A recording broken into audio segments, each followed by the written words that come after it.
95% of our life is coming from the programs of life, how to live life that we get in the first 7 years of life.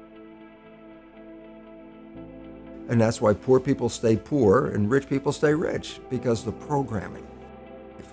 The movie The Matrix is not science fiction, it's a documentary. Every human, and it's a fact, every human first 7 years is download hypnosis. The brain of a child under 7 is in a lower vibrational frequency. When you put wires on a person's head, you read electroencephalograph, reading brain activity. A child below 7 has a lower vibration than consciousness. It's called theta. Theta is imagination. Oh, that's how kids play a tea party with mud pies, but to them it's a real thing. A kid rides a broom, it's a horse. That's theta, imagination. Theta is also hypnosis. And the idea is this: before you can become conscious, if you don't have any programs, what are you going to be conscious of?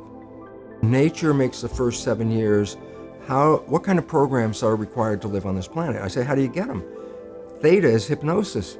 You just watch. You watch your parents, you watch your siblings, and your community, because you have to learn how many 100,000 rules. Think about it. Just to be a functional member of a family and a functional member of a community, there are rules. Teach an infant these rules. I say, oh, you don't have to. First 7 years, they observe it and just download it. Look, this is not new. I mean, there's the famous book, Rich Dad, Poor Dad. Sure. And basically said you come from a poor family and you could struggle your whole life and try to get rich, but you're not going to make it. And if you come from a rich family, you could be stupid your whole life and make it. Not because it was thinking, but it was unconscious behavior that was downloaded from rich families into kids, which is unconscious. So they're making the right moves unconsciously. If they engage their conscious mind, then they look stupid, but it's unconscious. And that's the same thing with poor people. Poor people have beliefs from the family. Oh, you can't make it, life's a struggle, things are hard, who do you think you are? And if that's the program you get, then 95% of the day you will sabotage yourself. And that's why poor people stay poor and rich people stay rich, because the programming. 95% of our life, this is a fact, comes from those programs in the subconscious. Every day, only about 5% of their life are you using conscious, which is creative. 5%. So your life is being lived, even though you think you're living your life. Exactly, and you don't see it because it's called subconscious, below conscious. And the Jesuits, for 400 years, they were boasting. People didn't understand. They say, give me a child until it's 7 and I will show you the man. They've been saying that for 400 years because they knew 7 years was the program period. And 95% of your life after that will be whatever that program is. So you don't have to try and think about what happened. I just say, look at your life. The things you like that come into your life come in because you have a program that supports them. But anything you struggle with, work hard at, put a lot of effort into making it happen, why you're working so hard, inevitably you have a program that doesn't support that conclusion and you're trying to override the program.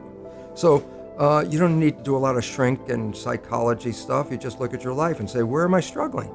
Because wherever you're struggling, inevitably it's a program in your subconscious that does not support that destination you've been looking for. The conscious mind is creative and can learn in any number of ways. Read a self-help book, go to a lecture, listen to this program, and conscious mind's going to get some awareness. And I go, yeah, but subconscious mind doesn't learn that way. I go, right, it doesn't. Subconscious mind learns in 2 fundamental ways naturally.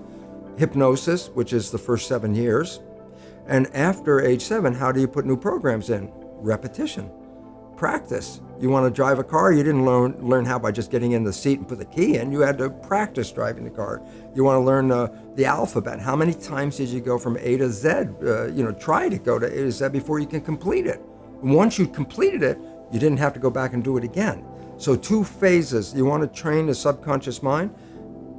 Hypnosis, repetition. I like the last one because there's a new phrase that fake it till you make it. Meaning, if you're not a happy person, I say, you want to be a happy person? Then repeat all the time, I'm happy, I'm happy. I say, well, you don't look happy or anything. You say, no, who am I talking to?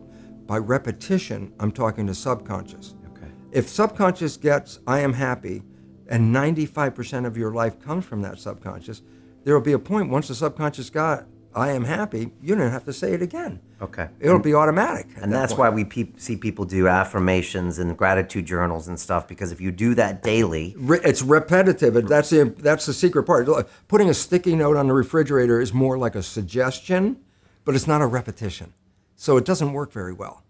But you have to do, repetition is a habit. It's making habit. So you got to do something religiously in a sense of repeating it to make it work.